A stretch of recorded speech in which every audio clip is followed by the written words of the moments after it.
This is one group, y'all, here we go. Okay, so what we're gonna do is this exercise is really about listening to each other, hearing each other, and because of that we need to align our energies and our movement building, and by doing that we need to harmonize, so we're gonna harmonize and jam out. So this group, follow my lead, and then just keep going. Oh wait, no. Follow my lead and then stop, and then I'll tell you what to do, and you follow my lead and then stop. Then I'll get you to start, and then you'll start, and then we'll harmonize, and we'll be really beautiful. Okay, great. Okay. All right. Just follow my lead. We will build power. We will build power. We will build power. We will build power. Okay. Yay. Sorry. Okay, ready? Rise up and claim our power. Rise up and claim our power. Rise up and claim our power. Rise up and claim our power. Great, cool. Everyone down? Okay, let's start. We will build power. We will build power.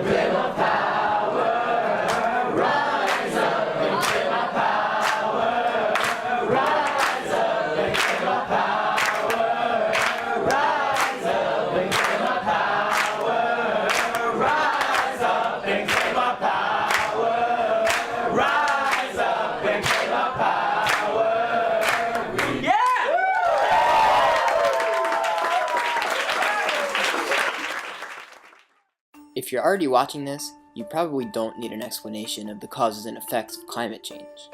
And probably, you also already know that most of the greenhouse gas emissions from energy generation, factories, farming, deforestation, and transportation have come spewing out of the world's developed nations ever since the explosion of manufacturing and development we call the Industrial Revolution. These include the United States, many Western European countries, Canada, Russia, and Japan. But even though their emissions have created this inconvenient truth, those countries are not the ones paying the price of their actions. Developing nations where weather is more extreme and food and water are more scarce are the ones seeing the first and worst impacts. Droughts, floods, crop loss, natural disasters, refugee crises, these are just a few factors these people face. To make it worse, these countries are often much poorer in finances and resources than the countries that caused the crisis. That makes it less likely they'll be able to build up protection from climate change, and more likely that when climate disaster strikes, many people will suffer without relief. In 1995, after decades of scientific warnings, leaders around the world decided it was time to try to stand together and do something. Through the creation of a treaty called the United Nations Framework Convention on Climate Change, policymakers began to do what they do best, negotiate. And then they did the other thing they do best, disagree. For years, factors like economics, powerful corporate lobbies, and lack of commitment from countries like the US made any significant action impossible. With scientists, activists, and everyday people screaming that time was running out, leaders from over 190 countries met for the 21st year in a row in December 2015 in Paris. At this 21st Conference of the Parties, or COP21, the task was clear: create a new climate treaty that would finally take things seriously. After years of preparation and 2 sleepless weeks of negotiation, the world came to an international agreement, called, obviously, the Paris Agreement. Goals for limiting emissions, shifting to cleaner energy, and compensating developing countries as they confront climate change were just a few major points.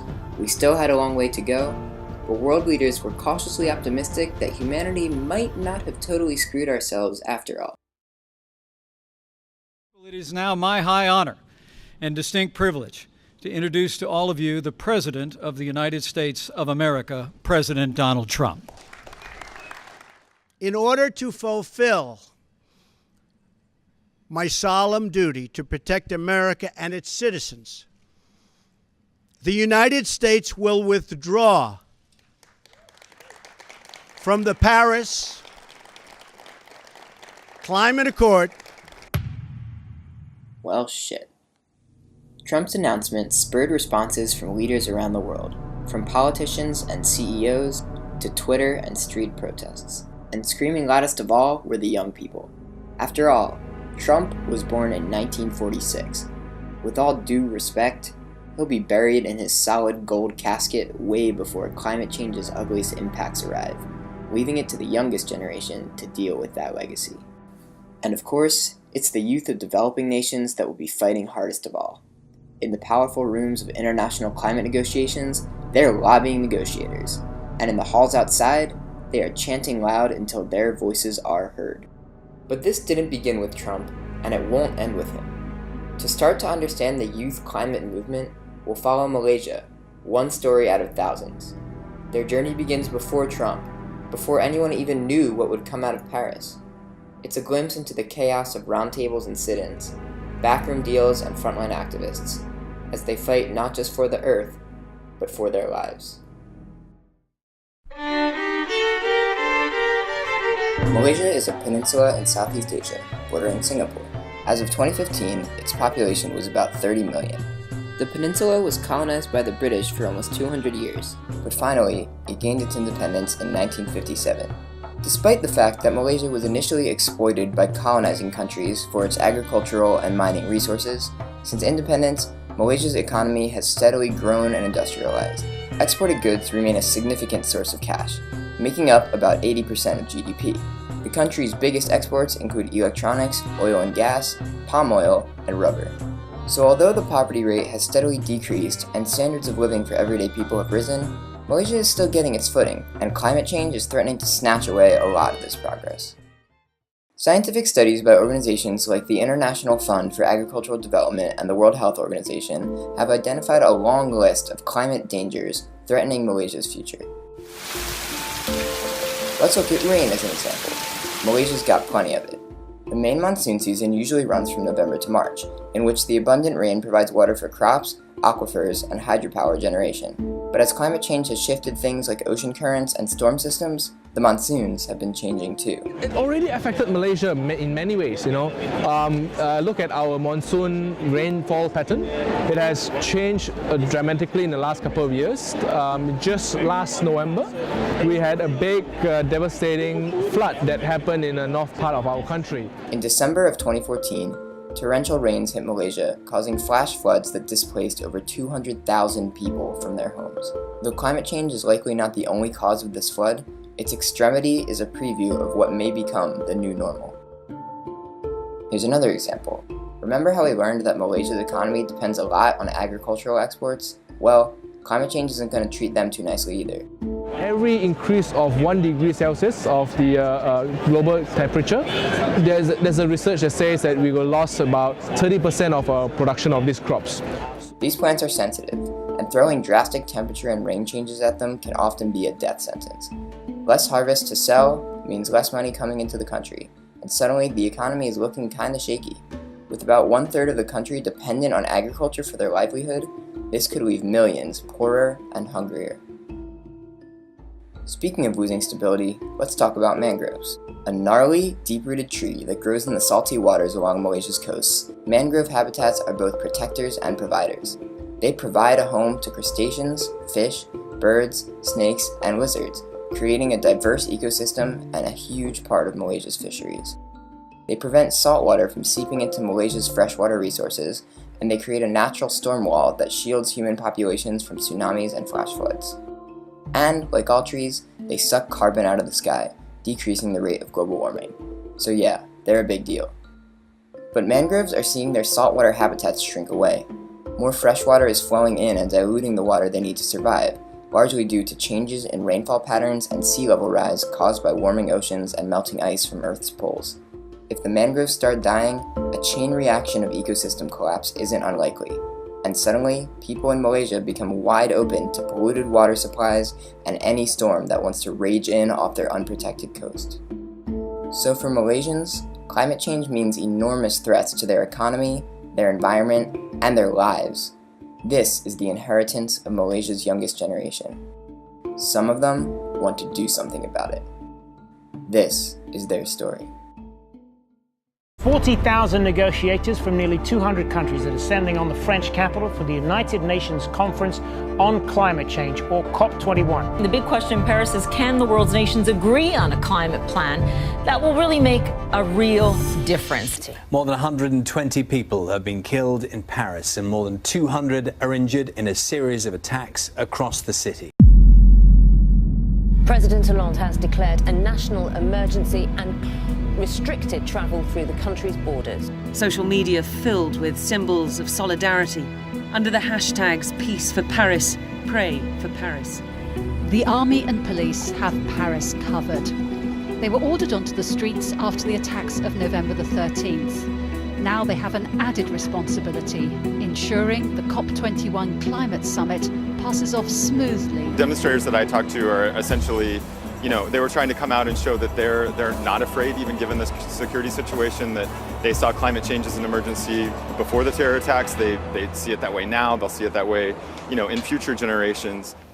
Just over a week ago, I was in Malaysia, where I held a town hall with young people. And the first question I received was from a young Indonesian woman.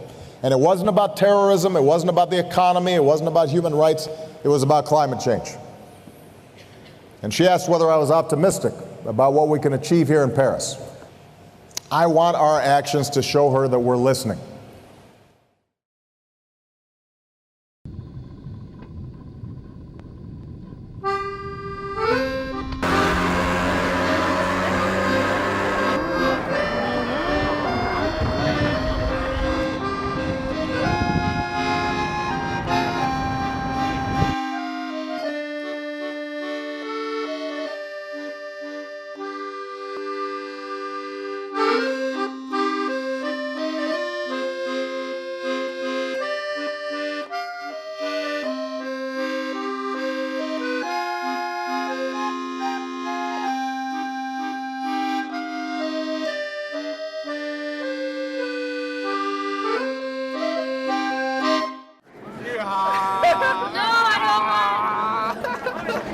You try imagine this morning, I'm sitting inside there.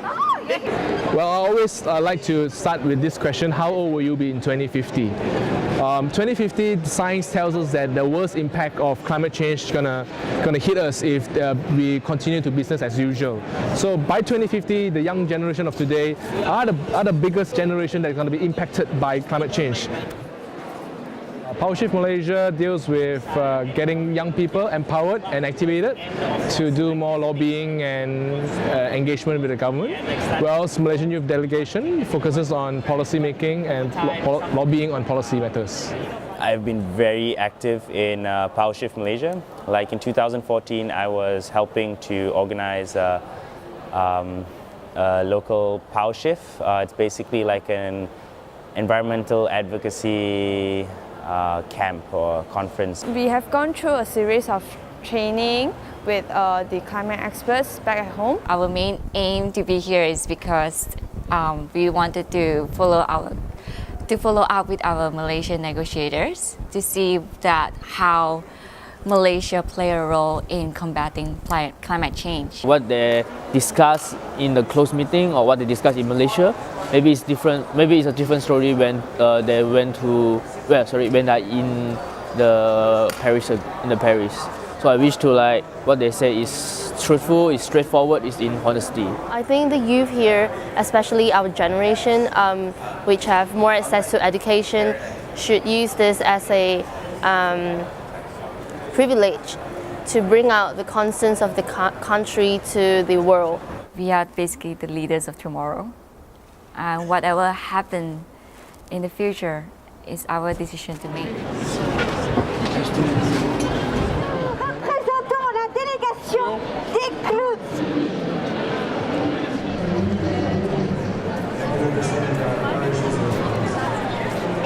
The The Conference of Youth is here for us as the youth to do whatever we want. We want to have talks, we want to have idea sharing, we want to tell people what are the different programs we've been doing and basically mobilize the youth voice. That's what I feel COI is about. We're here because we know what's at stake today. What's at stake today is our future and the future of the future generations. The world cannot afford more years without having a legally binding commitment to make this planet a sustainable place. So here's my message. We should never underestimate the power of young people. As voters, as consumers, as innovators, young people are raising their voices and it's time for governments to listen. The urgency of climate change and things like that, all this didn't really stick in to me until like maybe about 3-4 years ago when I started realizing, you know what, we're kind of screwed. If we just keep going on this path, within my lifetime I'm probably not gonna see the same things that I saw as a kid, and this knowledge has given me a sort of like epiphany moment, like felt like, yeah, I gotta start making a difference and I gotta start doing it now. YOUNGO stands for Youth NGOs. It's the official Youth UN network. We knew about like, okay, YOUNGO's got a lot of different working groups and things like that, and this is a way, these working groups are basically a medium for us to get ourselves heard and get our voices out there. So for me, I'm not really a policy person, so I thought, okay, you know what, maybe I'll go check out the action working groups.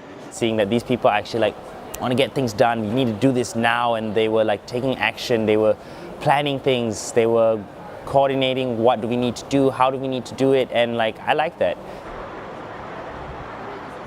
Amalan, he's like the frontliner of our team.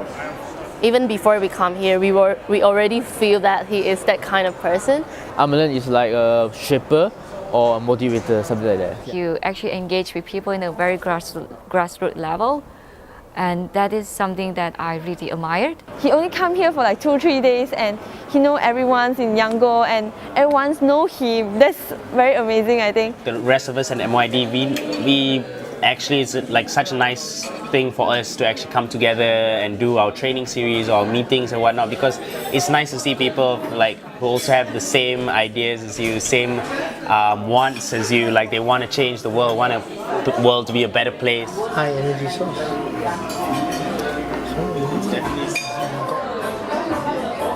After that, you might not need so much funds. You might need more technology, and then further on,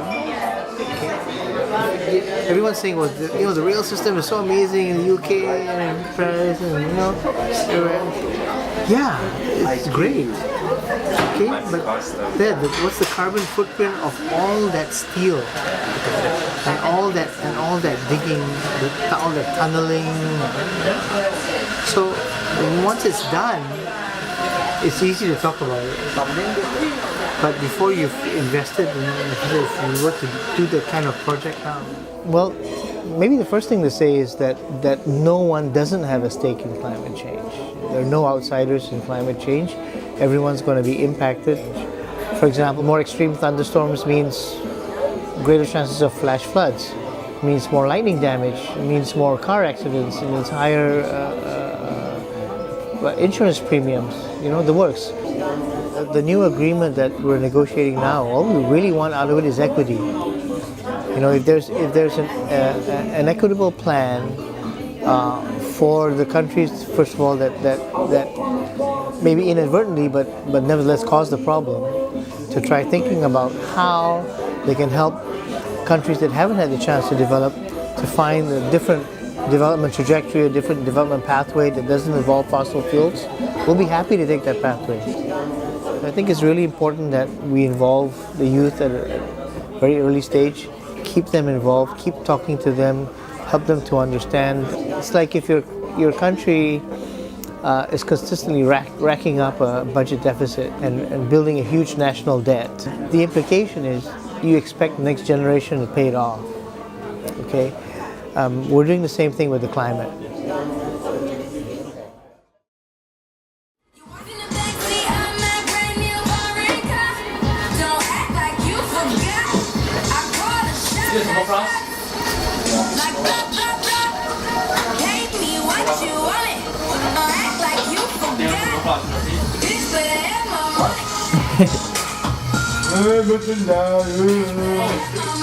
Yeah, free Malaysian lah.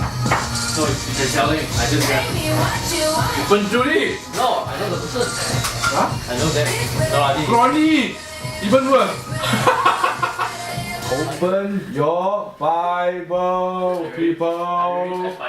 Somebody answer me. 5 o'clock meeting tomorrow.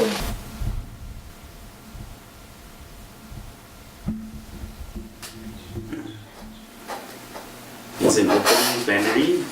It is a fucking opening plenary. It's not a meeting. Where's the opening plenary? Let everybody gather together. All the 190 over countries sit down together and open. So you guys have not been reading your Bibles.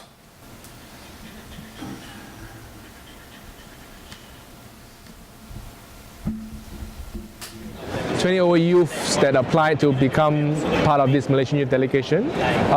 In Paris today we have 6 of them. But these 20 of them have gone through a 6 months training on the topics and the negotiations and the geopolitics of the negotiations and the ins and outs of perspective from developing countries and perspective from developed countries. Adrian just mentored us. It was basically he selected us, and from then onwards we did everything ourselves to get ourselves ready for COP21.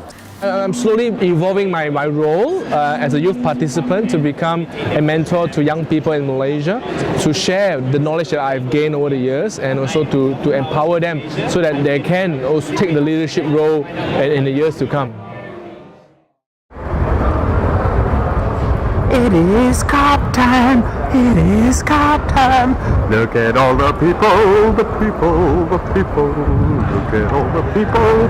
It's food, everyone's having some food here and there. But most of the people are moving from one place to another.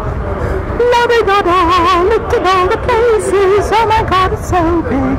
It's like I've been walking forever. I'm involved in the Young Action Group, the working group for actions going on in COP itself to basically do lobbying, to do protests of sorts, rallying inside there in a creative manner, and hopefully I get to speak out a lot. My main agenda to come here is because I want to try our Malaysian negotiation text.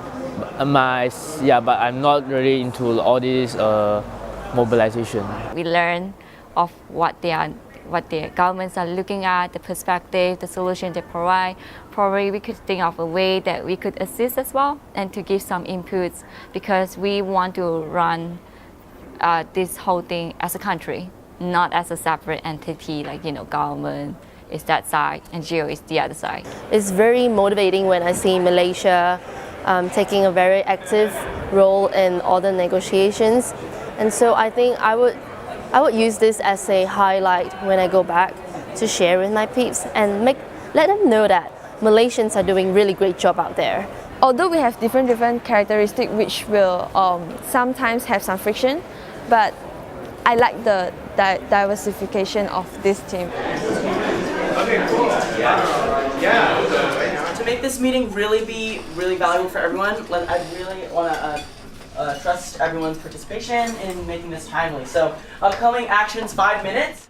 But when you're talking about more radical actions, this was really drawn from the need of wanting to push the barriers. We've been particularly pretty tame these first few days. We're really going to try and create some social change and really thinking about the intention of our actions, and if they're really having the impact that we want, we really need to think about how we're engaging with the people that we need to talk to. Maybe when we're going to talk about radical actions, we can also think about whether these actions are going to actually make an impact, or is it just going to be us making noise. Like certain things that we can consider is like if there's a certain negotiation delegation that we want to specifically target, we can maybe plan our action around the time that maybe they leave a hall or things like that, so that it's directly like they see it. This is a moment to reframe and maybe take legitimacy away from the COP and try to like shift power towards people. We have to find a process to reach consensus, because the broader the coalition, the more political divisions that there are going to be. We're youth. We should be pushing borders. We should be making them pressured, because the future is ours. Because Youngo is actually where I think a lot of climate activists find themselves in an international organizing context for the first time. It's a hugely useful learning experience. Youth come here really believing they're going to make a change in the process, and then they leave understanding that this is a flawed process and that structural change will not come about through this process. But they have to live that transformation to understand that now we have to go back locally and organize, because it's not going to happen just at this top level. So I think actually the most successful thing that arts activism has done for Youngo especially is actually this idea that we need an art space, but then actually that becomes sort of a social space. People can go and hang out and talk to each other and chat and like paint a banner, and then you talk to the person next to you, and actually acknowledging that the COP is a tool for our movements to use. It's not the solution.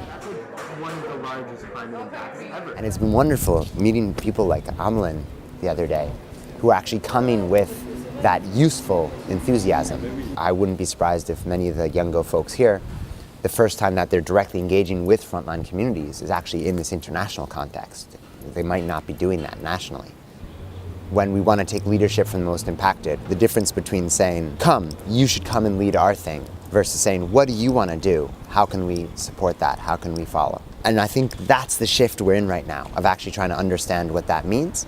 People are taking advantage of the fact that, hey, the Global South youth is not here. Let's just do whatever we want. And there's no youth here to actually voice out or lobby and say like, hey, what the hell are you doing? They're from the Global South. Don't ignore us. Don't just push us aside. People think we are not as smart, not as educated as people from the North. Like, for example, like the other day, someone was talking to me and like trying to explain this app system to me, and then like, you know what an app is, right?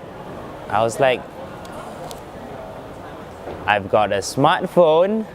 We've had Global North, like Britain, France, Holland, US, all these different countries taking charge or industrializing or colonizing all different countries in the Global South, and we gotta stop that like now. Some people in Youngo, they definitely realize this and try to push forward more for the Global South, but at the same time, there's still some people who are just like, yeah, so what? We're here as youth. We shouldn't be talking about these issues and things like that here. That's got to change. We can only have a unified voice when these issues are not only understood, but addressed as well.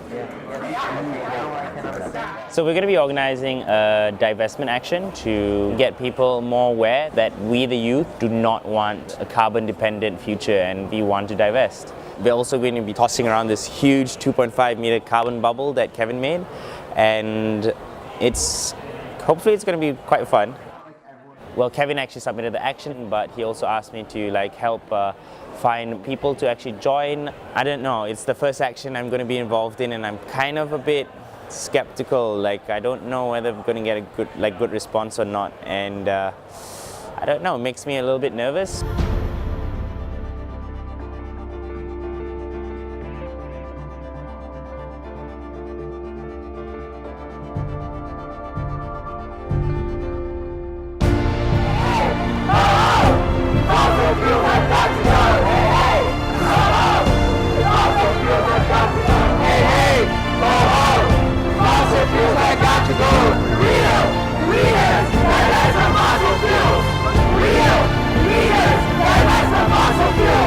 Industrialization area all the way till now, keep taking carbon out of the ground for all sorts of purposes is not a good way to go. We have other methods, we can definitely do it. So I'll be sharing a poem about the beauty of our islands and what we want the world to know, which is that we shouldn't have to leave and we shouldn't have to move from our islands because of the flooding. And so this is a poem I wrote, and it's called Tell Them. Okay, so this is a poem I wrote, and it's called Tell Them. I prepared the package for my friends in the States. First, the dangling earrings, woven into half moons, black clothes glinting like an eye in a storm of tight spirals. Second, the basket, sturdy, also woven, brown, cowrie shell, shiny, intricate mandalas shaped by callous fingers. Inside the basket, I write a message. Wear these earrings to parties, to classes and meetings, to the corner store, the grocery store, and while riding the bus. Store jewelry, incense, copper coins, and curling letters like this one in this basket. And when others ask you where you got this, you tell them they're from the Marshall Islands. Show them where it is on a map. Tell them we are a proud people toasted dark brown as the carved ribs of a tree stump.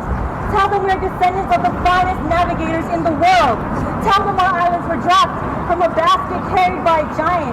Tell them we are the hollow hulls of canoes as fast as the wind slicing through the Pacific Sea. We are wood shavings and drying pandanus leaves and sticky widows and yamams. Tell them we are sweet harmonies of mothers, aunties, sisters, songs late into night. Tell them we are whispered prayers. Tell them we are little girls with braids, cartwheeling beneath the rain. We are shards of broken beer bottles burrowed beneath fine white sand. We are children flinging like rubber bands across the road clogged with chugging cars. Tell them we only have one road. And after all this, you tell them about the water, how we have seen it rising, flooding across our cemeteries, gushing over our seawalls, and crashing against our homes. Tell them what it's like to see the entire ocean level with the land. Tell them we are afraid. Tell them we don't know of the politics or the science, but we see what's in our own backyard. Tell them some of us are old fishermen who believe that God made us a promise. Tell them some of us are a little bit more skeptical. But most importantly, you tell them that we don't want to leave. We've never wanted to leave. And that we are nothing without our islands. Thank you.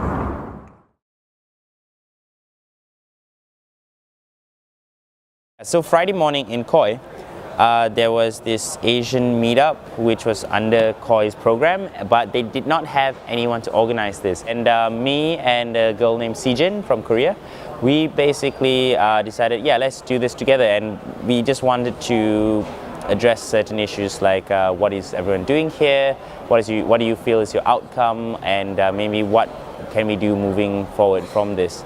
There was a lot of people, like the room was completely crowded, and like seeing that there was a huge Asian presence here made me think like, you know what, I think I want to organize an Asian dinner. I want to just get the Asian people together because our voice is already as it is underrepresented. So I want us to come together, meet up with each other, and bring forth a unified Asian voice.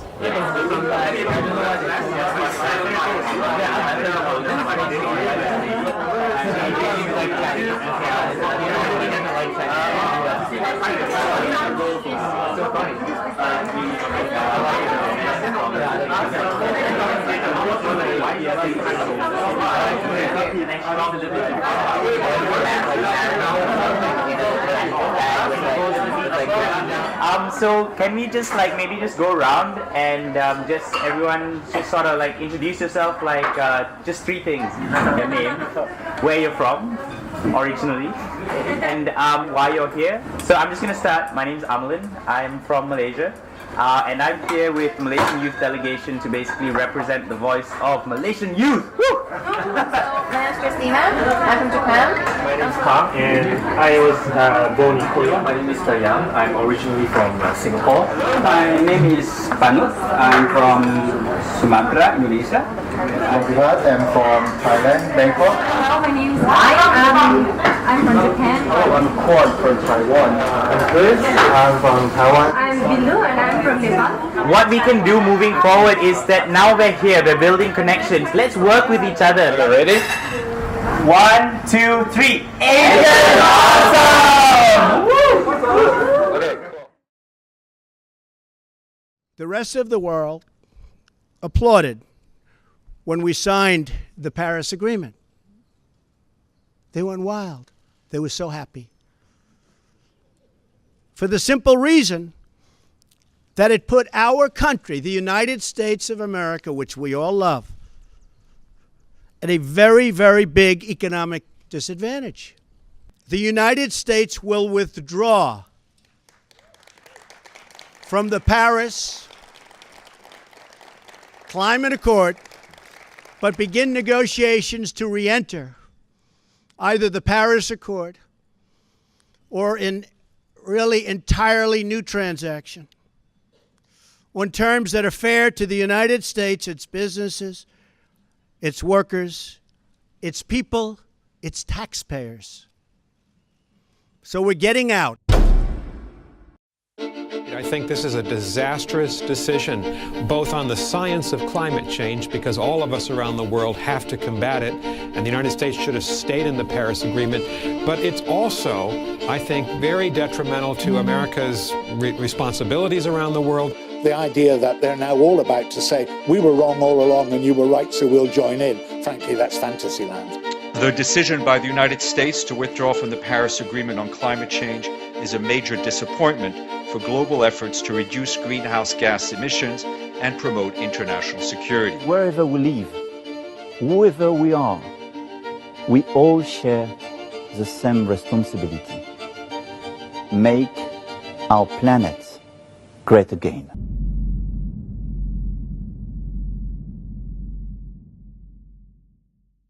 We have a saying in Bahasa Malaysia, jangan jaga tepi kain orang lain. That means don't look at other person's skirtings. Like, don't worry about others, people's skirtings or things like that. Worry about your own. I don't feel the need to be sad that Trump is president and Trump doesn't like climate change or whatever. He's your president in America. You guys handle him. I think when God created him in a busy day, the God forgot to input the word climate change. So he has 99 problems, but climate change is not a problem for him. I don't think we should be disappointed, because you see the response after that. All the mayors, all the business leaders from US and even world leaders to commit even further.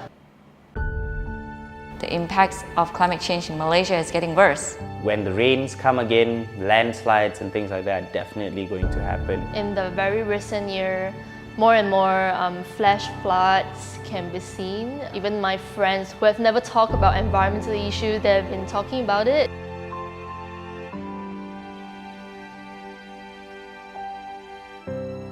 COP21 is definitely a privileged program for me to attend. The experience has taught me that in order to make a change, we should start from small. And definitely start from my community, my people.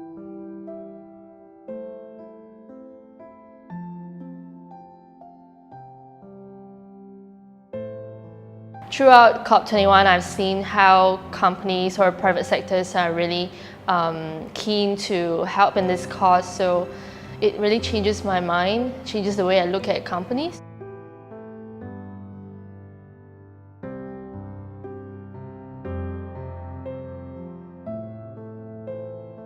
Before I went to COP, I didn't think that youth actually is a part of the bigger solutions. In the COP, I saw many youth from different nations. They're doing climate actions and all these things. I felt like the power is strong.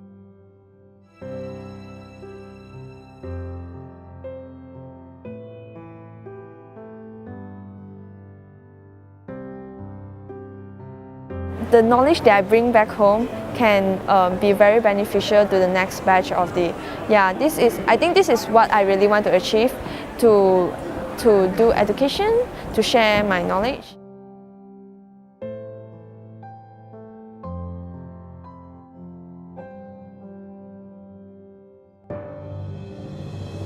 I don't think I would be here today doing the work I'm doing with deforestation and indigenous rights and urban farming and also with youth development in Malaysia if it wasn't for going to COP.